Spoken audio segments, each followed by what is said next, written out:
In the city of Montgomery, we have several black businesses owned by young black entrepreneurs. You can find black-owned businesses like bakeries. Halloween will be different this year in coronavirus. Parents are being asked to not take their children door to door to trick or treat.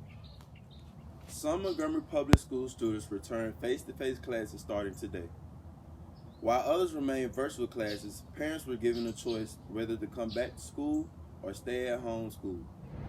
Alabama State University TRIO program have received $294,000 grant. These funds were used by the Student Support Service. In the city of Montgomery, we have several businesses that are owned by young black entrepreneurs.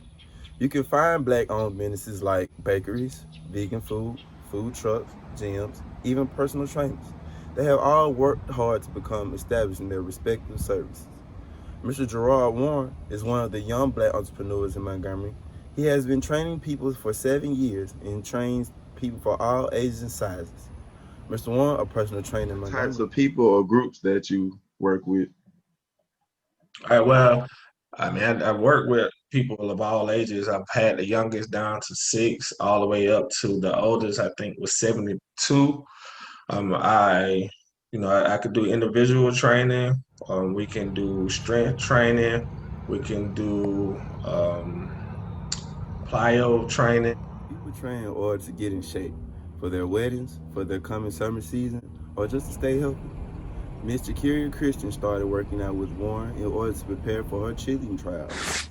I've been training with my dad for 6 years to prepare for cheer tryouts and to build up my endurance. It actually has been helping me a lot.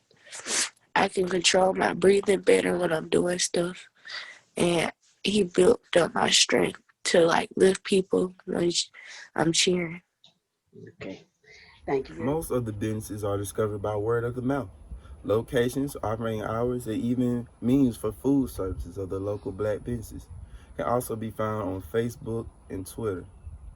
I'm Noah DeAmper, ASU News. We are excited to announce that one of the TRIO's programs here at Alabama State University will be receiving a $294,000 grant from the U.S. Department of Education. The program consists of Upward Bound, Educational Talent Search, and Student Support Services.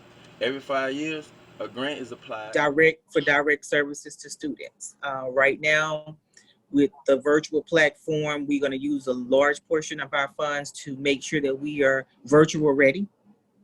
And make sure that we are able to serve students virtually and students don't miss out just because we are having to be in a virtual platform. So that's for starters, but there's a small portion of the money that we also use for scholarships. The Student Support Service Program would be the visionary of this grant.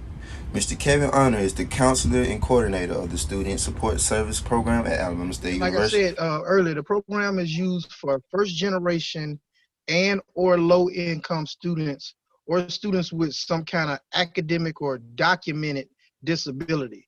And serve students off and on at ASU for over 50 years. I'm Noah DeAmper, ASU News.